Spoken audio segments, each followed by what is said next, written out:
Welcome to Quality Time with MoreSteam. I am your host, Dan Swartout.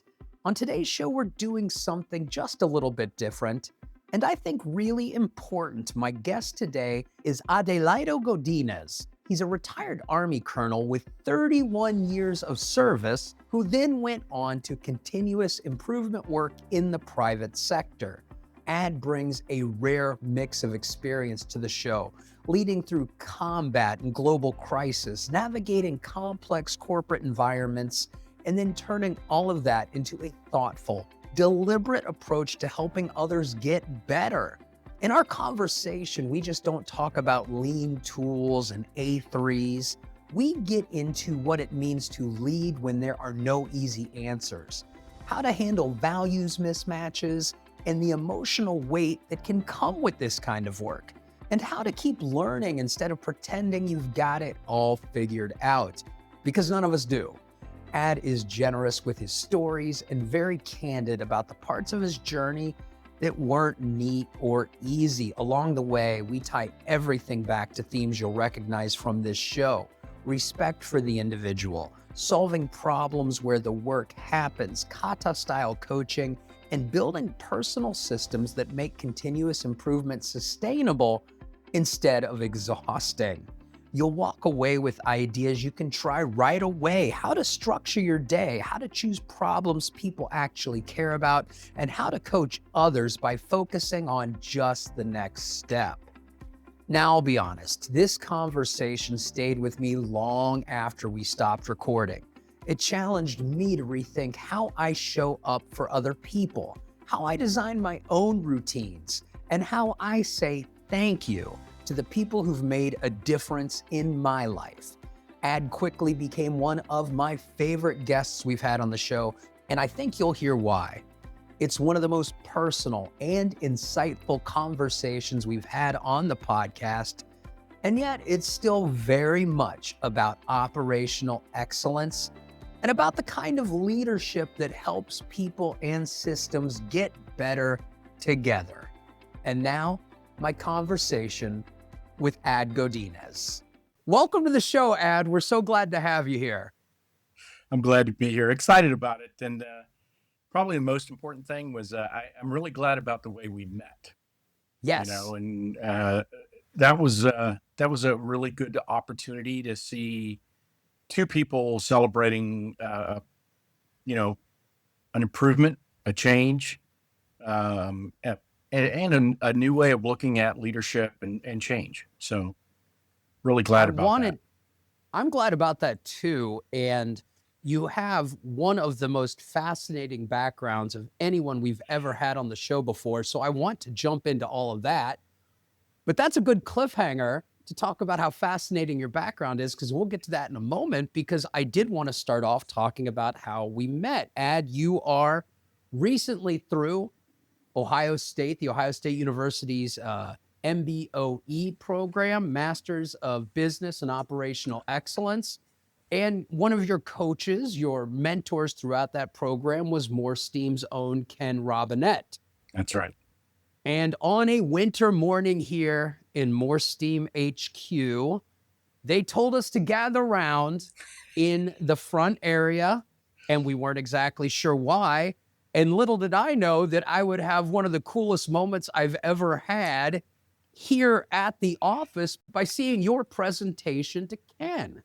Could you tell us a little bit about that? Yeah, as a matter of fact, I think so. I have one here because it was presented to me in Afghanistan when I was chief of operations. My boss, who was very hard on me, and a Navy captain, they're a different class of officers. And he told the story about how there are special people in the world, and he was talking about captains who shine light on their problems. And I kept trying to figure out, how do I share the things that Ken did for me to his peers, because I've known Peg Pennington for nearly 4 years now. And I wanted him to be recognized for the way he changed the way I looked at the world.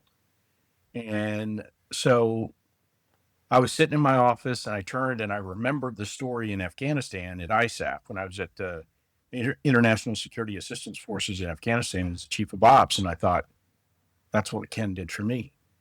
He was my light through this really difficult program, working through a problem one step at a time, not really worrying about where I was going, but just the next step. And that kata approach of coaching was superb. And so I came out there to just talk about what he did for me and recognize him in front of our peers, because as you pointed out, I just was walking around and saying thank you to everybody. And you're like, thank you. That's what we should be doing. That's respect for every individual, the fundamentals of the Shingo principles. So foundational. It was such a cool moment, and I really enjoyed chatting with you afterwards. And it stuck with me. Not often do you see that, because to do that kind of presentation to somebody, you have to admit, which not everyone is comfortable doing, that I needed help along the way. I needed guidance along the way. But everybody needs help and guidance, because that's why we have coaches. That's why we have teachers. But one of the things that's hard for people to do is admit that I'm one of the people who needed help and guidance, even though we all need help and guidance. And for you to come out and do that, that was really, really cool. Did you ever have anything in your mind where you're like, okay, I'm kind of putting myself out there, I'm being a little vulnerable here? Did that ever come into play? It's funny. No, not even once. I never had a question about my own vulnerability. My thought process is, in a simple, bumper sticker, Tiger Woods has a coach. He is the Right. best, right? He is the GOAT, right? Tom Brady has a coach. We all need someone to look outside from a different perspective. Uh, we have our 180 view of the world. Maybe some of us are lucky and get a 190 view of the world, and we have our blind spots, and those are natural. Right. Our head is facing forward, and so every now and then we need a coach and someone to help you think through a problem or a problem set or a moment, or to remind you, hey, you're actually kind of smart, bud. You'll work it through this one. Here's the next step. I don't know if you have been listening to any of the conversations I have with my daughter, because my daughter's an athlete, and I talk about coaches, and I bring up just what you brought up. I don't use Tiger Woods anymore. I use Scotty Scheffler, but it's the same principle. And Tom Brady, he's retired, so maybe I'd use Sam Darnold just won the Super Bowl, so there you go. There you But go. I use that exact same thing, because every single person needs coaching.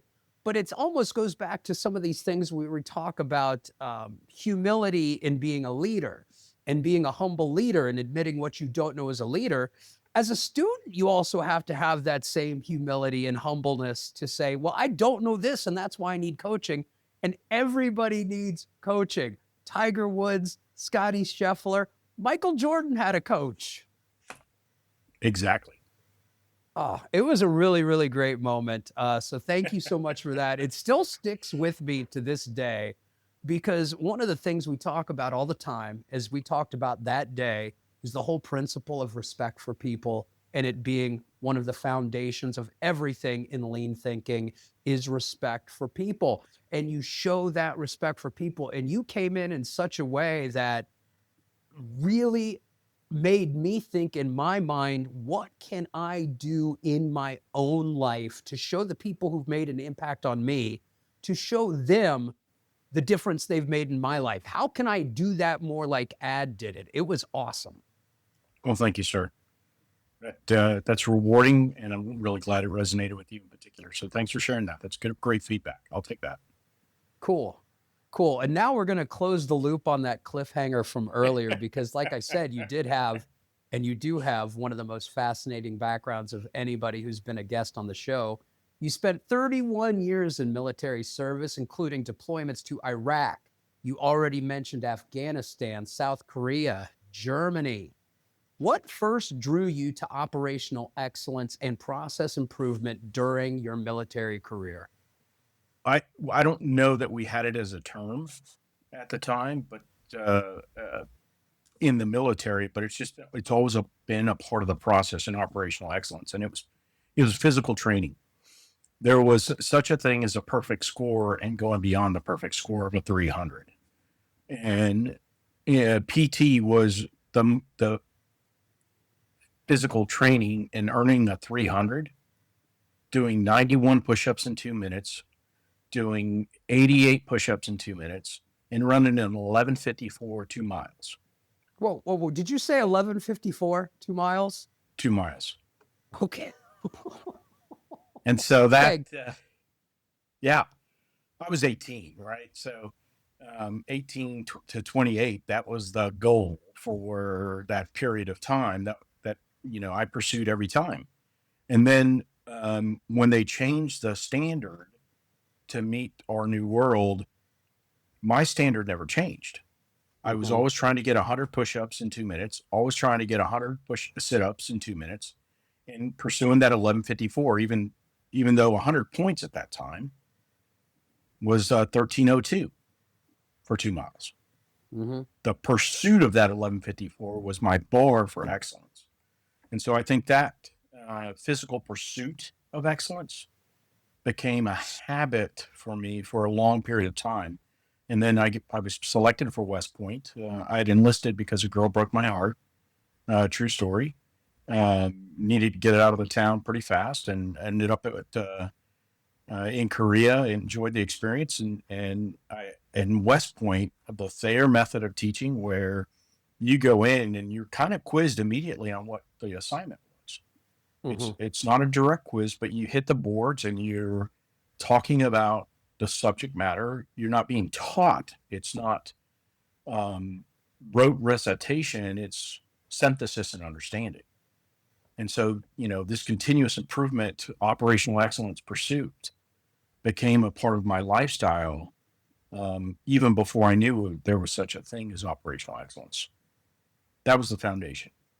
You served as division chief on the Joint Staff, advising the chairman of the Joint Chiefs during the pandemic. I did. How did leading through that crisis shape your approach to problem solving under uncertainty? I learned that there's not a straight path. Okay. We all are pursuing. It is natural for in our human nature to pursue a black and white, silver bullet approach to problem solving, right? And in the military, we're introduced to this concept of PMISI, political, military, economic, social. Can't remember what the two I's are: infrastructure and information. These are the dynamic, big systems, always in interaction, that you're trying to put into a certain stasis for a moment to understand how it works and figure out what part of the PMISI problem you're trying to put a finger on, solve, so you're not solving a symptom, but the root cause of what's creating that particular dilemma. And so what I learned is, first you have to build a shared understanding of the problem you're trying to understand before you can do anything else. Right. Right. When you have 52, 54 different agencies in 32 different countries trying to solve the same problem, it's powerful. But if you have 32 different countries with each of them containing 54, 50, whatever organizations trying to solve different problems at the same time, you don't have a shared understanding of it, you're never going to get anywhere. Everybody's working against each other. Right. And so instead of creating a movement, the next step in a solution, what you're creating is more chaos in the system. And the system is already chaotic, right? If you're a systems thinker, you already know that every system we touch is dynamic, interdependent, and the moment you touch it and look at it, it changes. What was it like when you're advising the chairman of the Joint Chiefs and it's February, March 2020?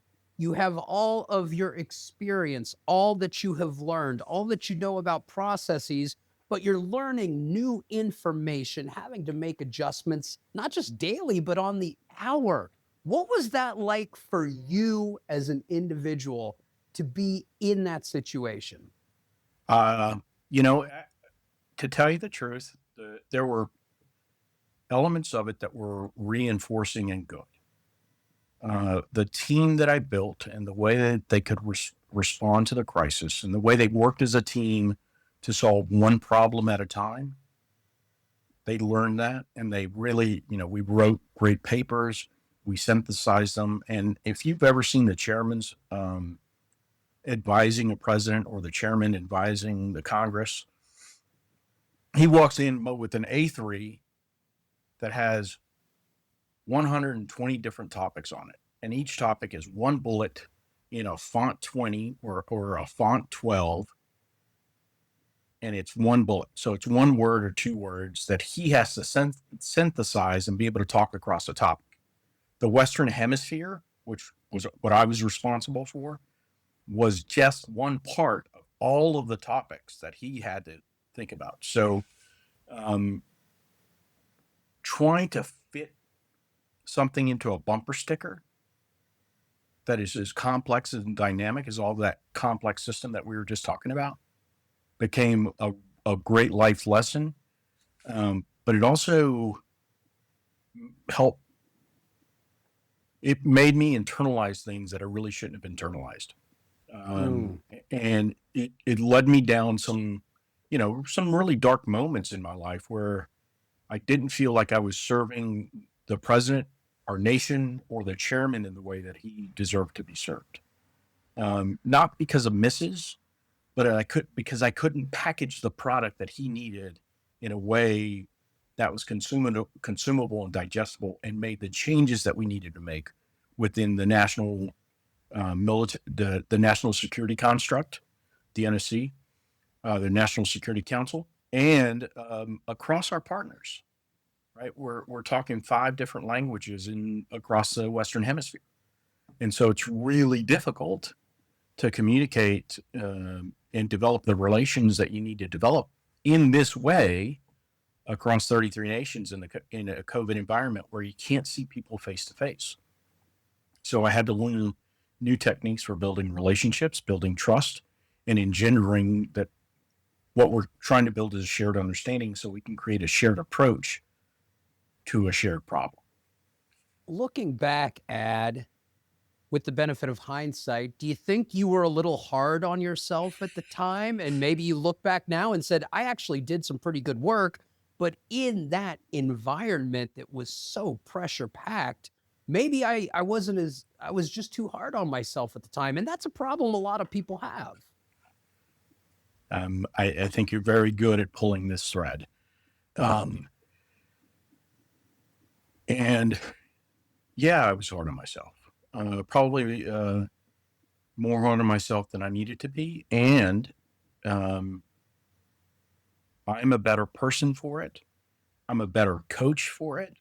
I'm a better mentor for it because I can now see the outlines of when someone else is going through that. Mm-hmm. And I can say, man, I've been there. And I've been there in spades. And I screwed up here, here, and here.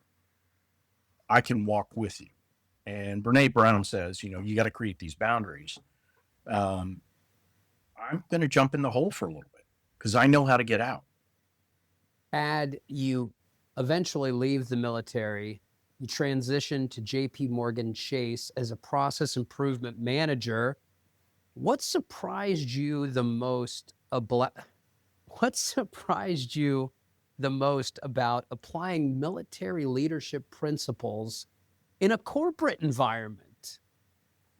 I think, and I go back to this a lot.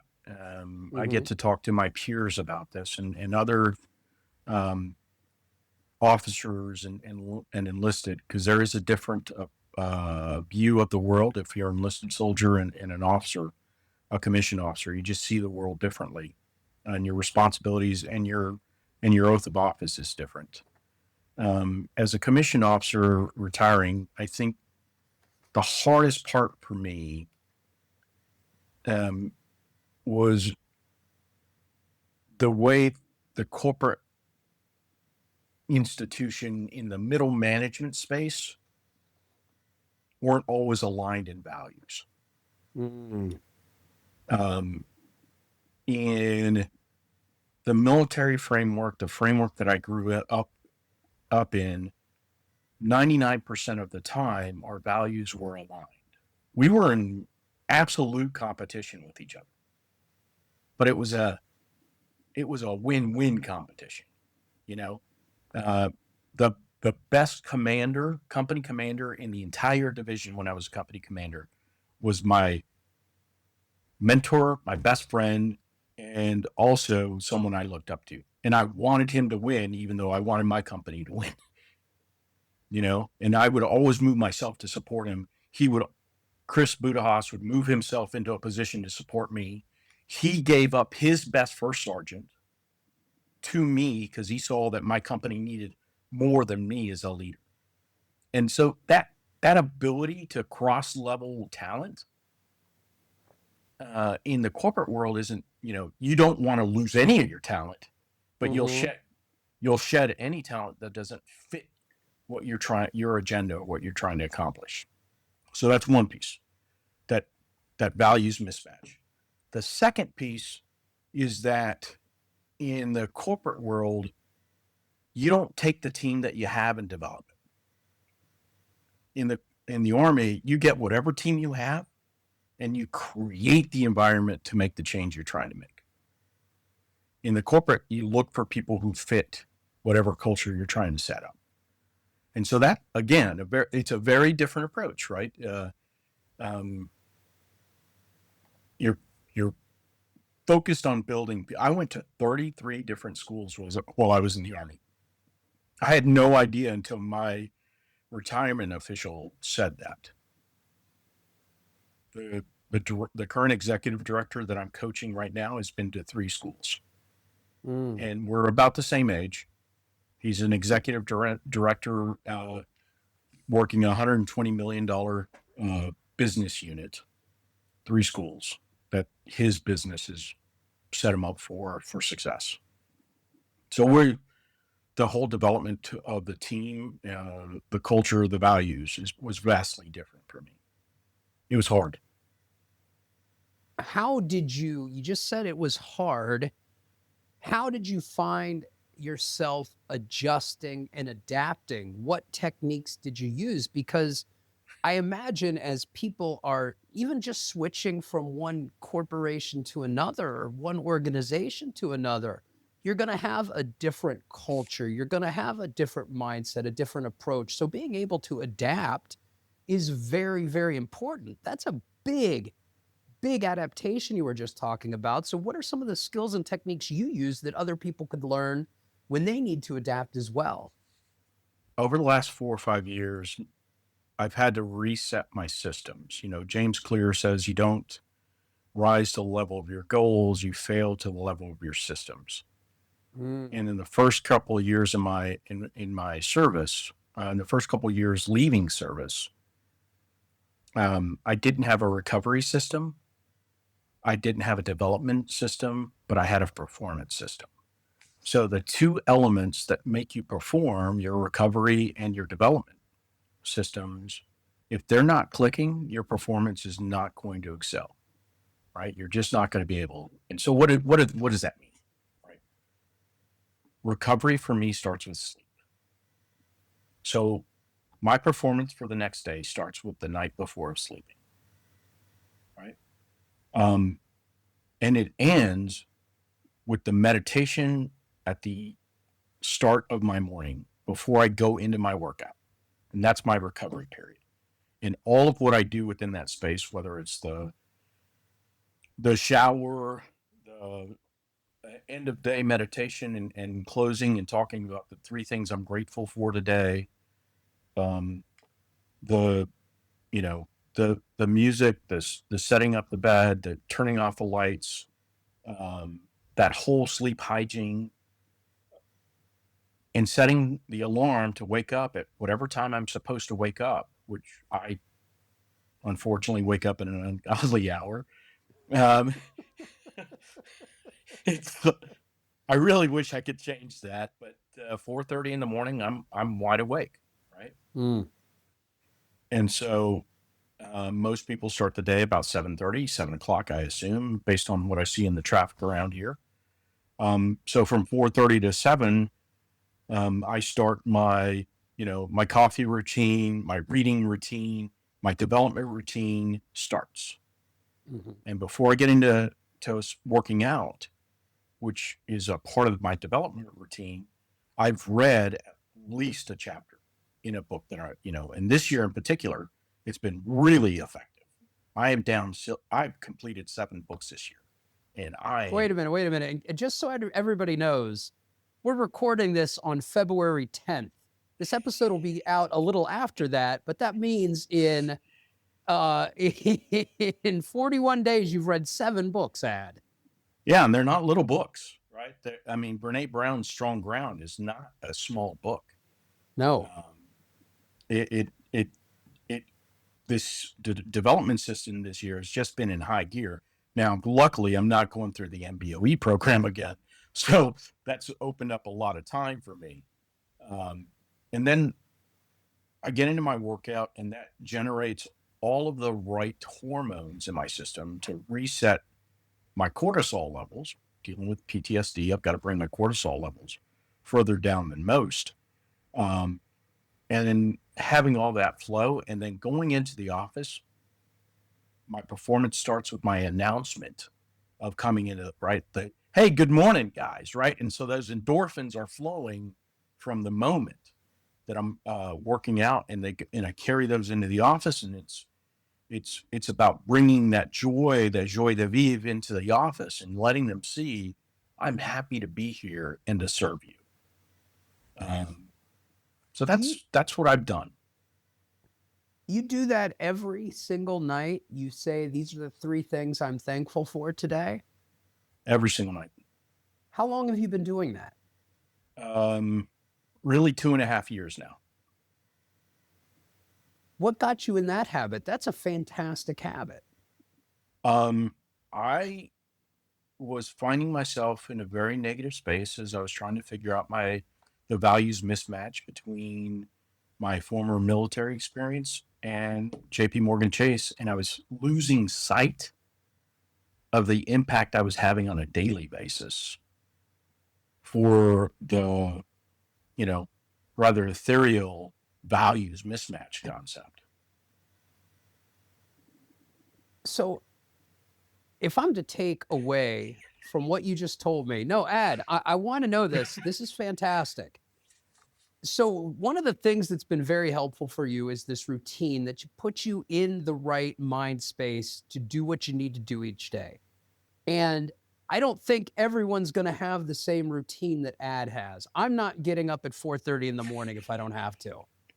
But my routine that gets me in the right mind space, if I adhere to that routine, continue to do that routine, make that routine an expectation of essentially my own personal daily work on me, that gets me in the right mind frame to do what I need to do each day. And that will help me adapt to whatever the situation brings me that day. Am I taking that correctly from what you just told me? It appears to be working for me and some of my closest friends. That's Um, fantastic. when you are in service to other people, you have to be there for them and with them, right? And so that takes Right. focus and presence. I don't know if you've noticed, you haven't picked up your phone once in 28 minutes. In I today's have not. world, in today's world, that's quite an effort. You know, you've probably received at least 20 emails. I know I have. It's just the way it is. Right, right. But we're engaged in this really deep dialogue and conversation, and you're asking me why, what caused you here, what took you through this, and that means I've got to give of myself to your audience and to you so they hear how they can move forward. And it's not about me. Actually, it's quite embarrassing. This is truthfully the most embarrassing and vulnerable moment I have to be, because I have to tell you, I am not as successful as what my resume appears to be. Say, right? I'm still a work in progress, and it takes work. That gets back to what we were saying just at the beginning of the show, being a work in progress. That's why we all need coaching, mentorship, people to look out for us. Because the minute you think you're a completed project, that's when everything goes wrong. The It minute you does. think I know it all, because when we were all, 15, 16, we all thought we knew it all. That's when we learn we know nothing, right? Right? That's right. That is exactly right. The moment you stop learning, that's when your life changes, and Right. you're really no longer living. And the studies prove that. The book I'm about to finish today is Mark Brackett's Dealing with Feelings, and it's about living your best life. And one part that is consistent in 21 different studies is learning, curiosity are the fundamental piece of living a happy life. Thanks, Ad. Other fundamental pieces of living a happy life, for me, time with family, time with friends, and playing this short break. MoreSteam's enterprise process improvement platform includes the tools, training, and software you need to transform your organization into a problem-solving powerhouse. Join the ranks of Fortune 500 companies that trust MoreSteam for their enterprise process improvement. Visit MoreSteam.com to learn more. Also, I want to take just a moment to thank you for listening to Quality Time with MoreSteam. You can email the show at qualitytime@moresteam.com. And if you're enjoying the show, please leave a rating or review on your favorite podcast service. And now back to my conversation with Ad Godinez. You mentioned it a little bit ago, going through MBOE, the Masters of Business in Operational Excellence at The Ohio State University, the Fisher College of Business. Now, on the show in the past, we've had obviously Ken Robinette's involved, MoreSteam President Peg Pennington involved. We've had Peter Ward on the show. So our listeners know a fair amount about the MBOE program. What drew you to that program? What were you hoping to accomplish? What were you hoping to learn? Tell me a little bit about your journey to MBOE. One of the guys that I worked with while I was in the role at JP Morgan Chase, his dad was a Marine. He's just a fantastic human being. He's a professional and just got promoted to executive director. So I'm very proud of him and proud for him. But he told me, I signed up for the Operational Excellence program 3 years ago. And the reason I signed up for the MBOE is because I'd been promoted into the role of operational excellence. And so the premier organization for operational excellence was the MBOE program at OSU. So that's what drew me to it, right? Mm-hmm. I felt like do I need the credentials? I probably don't, right? I mean, I'm going to be honest, Ad. I looked at your LinkedIn and I can stop about a quarter of the way through and say, this is one of the most credentialed persons I've ever met in my life. So no, you definitely didn't need the credential to have those initials after your name. But the people who sign up for that course are the kind of people you can learn from. Right. And that was the most fulfilling experience I could ever, and every one of the courses I've been to has been like that. Is the people who sign up for programs like this are the kind of people you want to be around, the kind of people you want to learn from, the kind of people you want to ask questions and engage with. And so I've learned that in the 32, 33, 34 programs now that I've been through, is that I like learning, and I like being around people who want to learn, who are curious about the world, life, and each other. I mean, at the fundamental level, we are human beings. And if we were just curious about each other, maybe there wouldn't be so much divisiveness in the world. Maybe we could just be interested in learning more about each other and understanding what drives Dan, right? Why does he get up in the morning to come to work and want to run and bring other voices to the stage to talk about what they're doing, you know? I know exactly what you're talking about because one of the things that I have enjoyed so much about hosting the show is how much I've learned. I honestly, I feel like every 2 weeks when I get to talk to somebody like you, I'm getting an incredible education and seeing so many varied and different approaches to Yeah. what we call continuous improvement and operational excellence. I've talked to people who are really digging deep into the data side and the technical side and the math side. I'm talking to people who are very much about the leadership side and the soft skills and the teaching.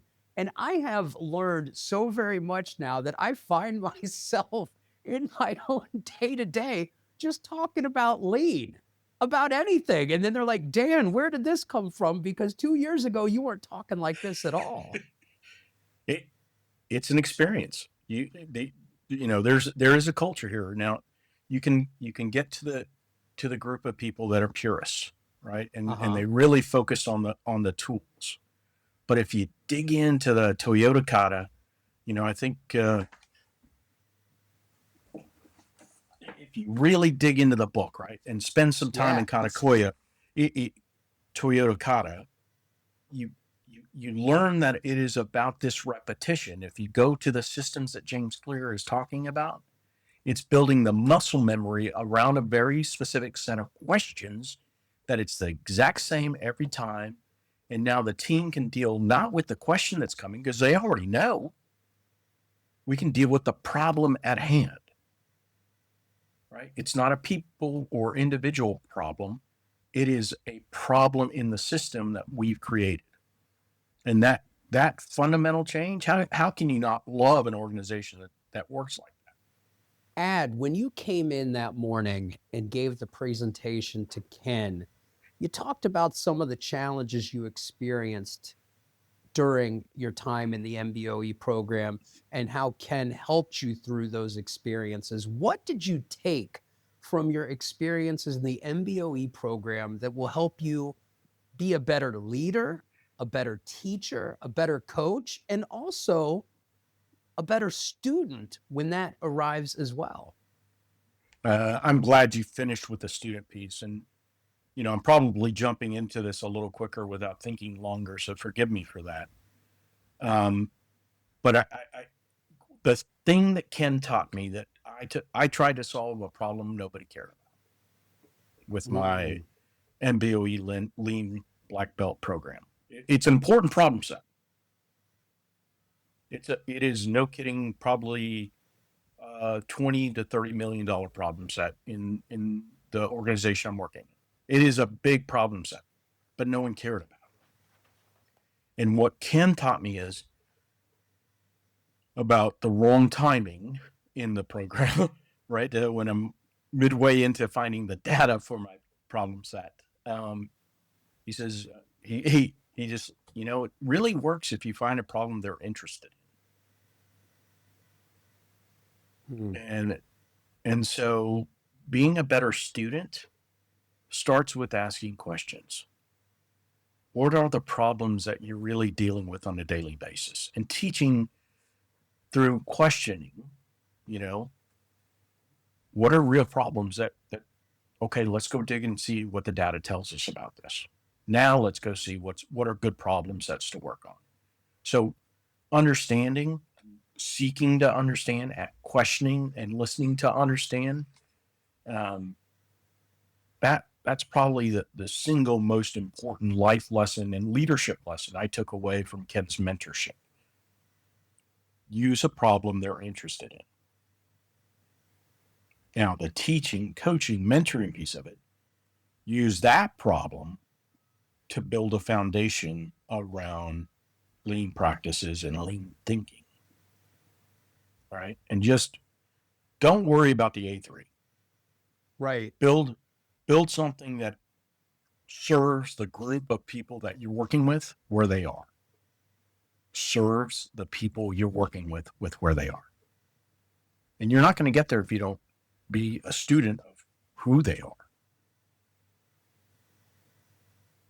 And so those two elements together are the yin and yang of this, right? They're always in touch. They're always touching if you're questioning, supporting, questioning, supporting. And so I think what Ken reinforced for me was being really curious about the person and their problem set is where you really, that's kind of the nexus of exploding into the next phase of this. One of the things that really struck me about your presentation to Ken that morning was the authenticity of it all. It seemed very authentic. It seems very real because it was.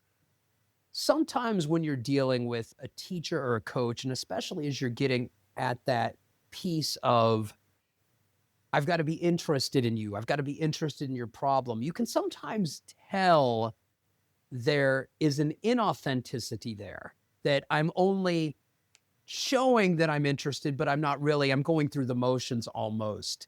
How do you deal with that when you see that? Because I'm sure you've come across that. I think we all have, right? This is not always the most comfortable topic, right? And there are moments that are transactional. Right. And inauthenticity does a disservice to the people you're working for. Absolutely. And in leadership, if you're not there in service of the people that are working with you, and notice the words I use, these are very deliberate for me. Mm-hmm. Nobody has ever worked for me. I work for them. Mm-hmm. Right. That's a true leadership mindset. That's a true leadership mindset. That's what my institutions have taught me. Yes. Right. Notice, again, deflecting it back to humble leader. We talked about it. Yes. You can't build that into someone else. You can't. There are leaders that are very good at what they do, and they will consume people, energy, and resources to get to their agenda. And that's necessary in some spaces. There are moments where that's absolutely essential, and they are far and few between. I think one of the most important memories that I have, we were ambushed outside of a small town in Iraq called Diwania. One of our gunners took a round, went in here, came out his cheek, Jerry G. And my platoon leader, Mark Bargaloff, God, he was such a great young man. He is such a great man. Mark lost it for a second, and I'm an empathetic leader. It is my go-to place, but that's not what Mark needed in that moment. He needed clear direction, a little control back into his space to reassert authority over his platoon. And so in the middle of what was happening, I went there to where the problem was, engaged with Mark, explained that his whole platoon needed him, not just Jerry, and that we would get Jerry out.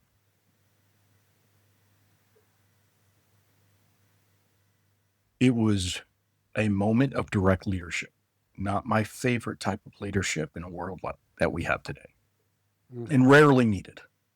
But that was a crisis moment that needed direct intervention. In that same moment, a brigade commander, senior officer in the organization, I was a young captain, came over and he was trying to be empathetic with me. And he said, Captain Godinez, is your unit prepared to go back into combat? Way beyond my rank and pay, I responded with, sir, I don't need you here right now.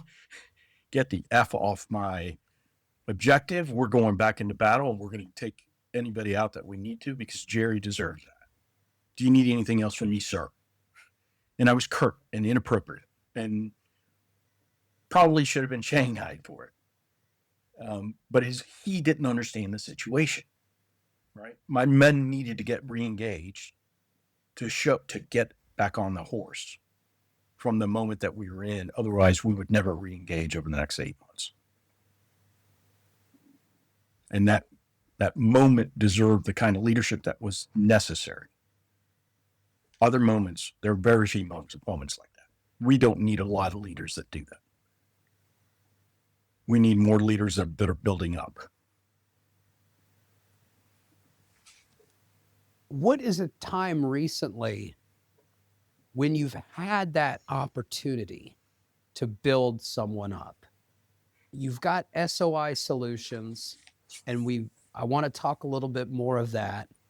But in your last few weeks, last few months, when is an opportunity you've had with the experiences you've had, with the knowledge you've had, to be able to build someone up? When have you done that recently? Tell me about that. So actually, again, I can't believe you asked this question, because I was just talking to her today. I have a senior operational manager in this organization that I'm mentoring. And she is one of the two ICs in the organization, second in command, second in leadership role.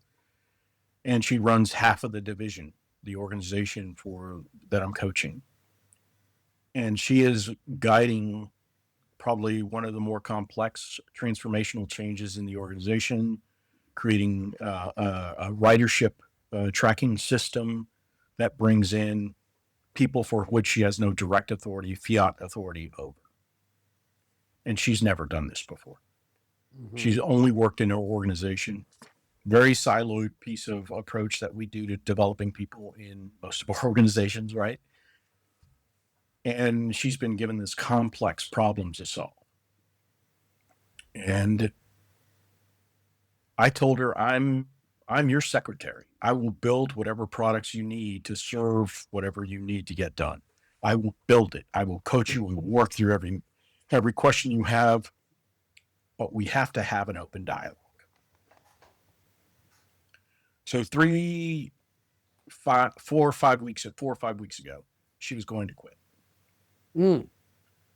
She's like, I can't do this. I'm overwhelmed. And I'm like, yep, you are. I understand that. What can I do? What do you need right now from me to create the space to take just the next step? Don't worry about the rest. We'll get there, like Ken did for me. What's the next step? Do you need this, this, and this? No, I need time. Okay. Well, let's go for a walk.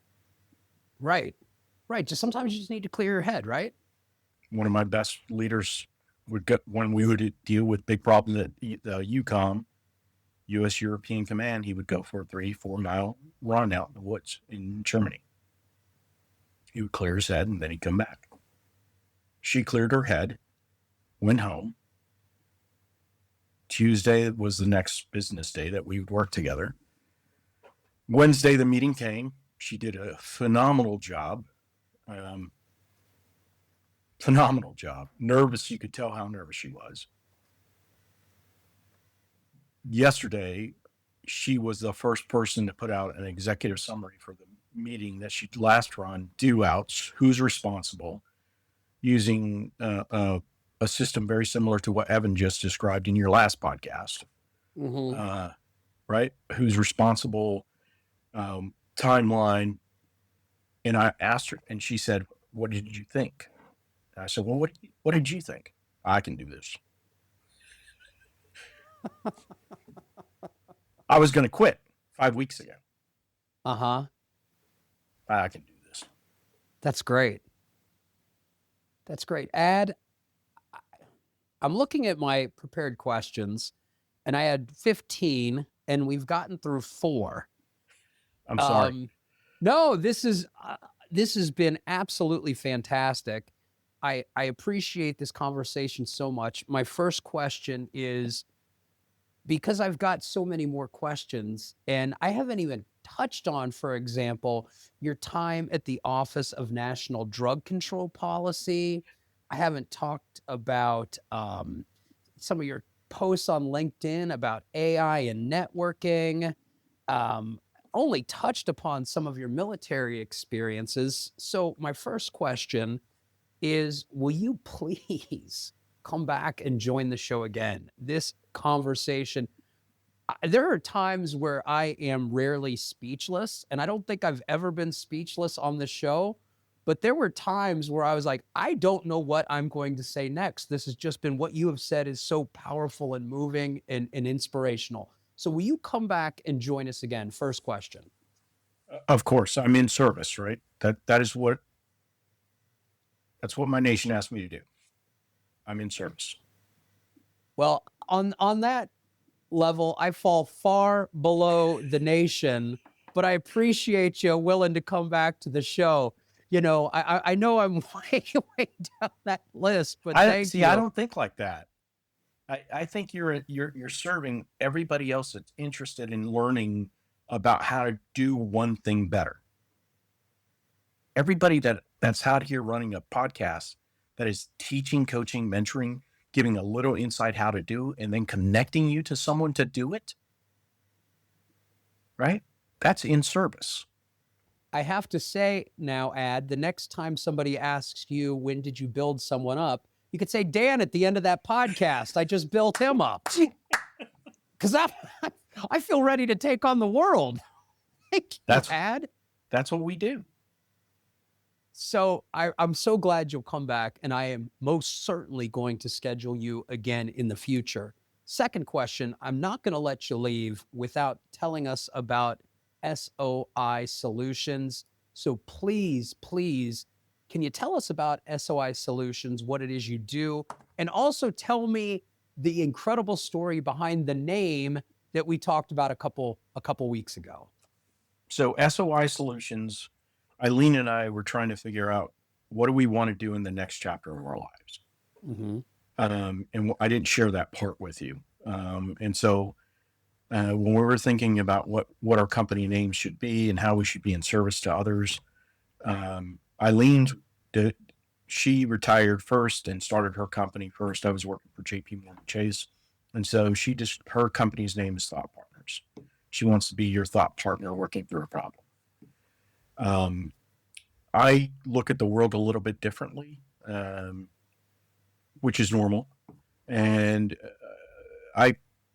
SOI Solutions, you use the spheres of influence around you to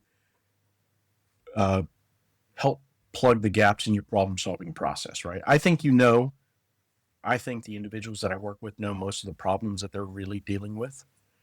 They need someone to help them through the next steps. And with my spheres of influence and the people I know in my network, it's not just me that you're getting with SOI Solutions, you get my entire network to come and help you.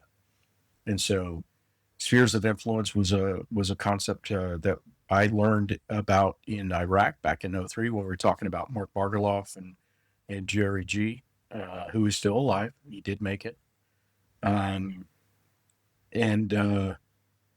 so what we do is, like I said, I jump in the foxhole with you and work with you to really create the systems changes that you need to create a sustainable system of change that can sustain itself, build itself, and I can come back and touch anytime you need me. And that's what we're trying to do with SOI Solutions, or what I'm trying to do with SOI Solutions. That's it in a nutshell. It's just, I've got a lot of experience. I've made a lot of mistakes.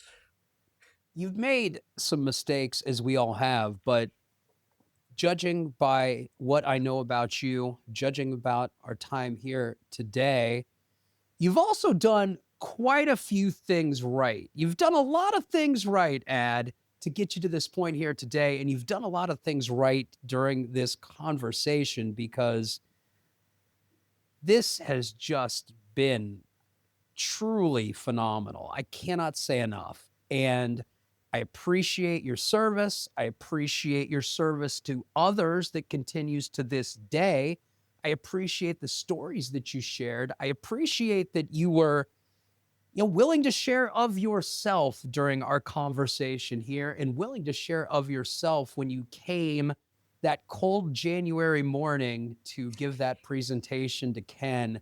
I knew from that moment and from our brief discussion afterwards that this was a conversation I needed to have on this show and that people needed to hear on this show. So thank you so much, Ad.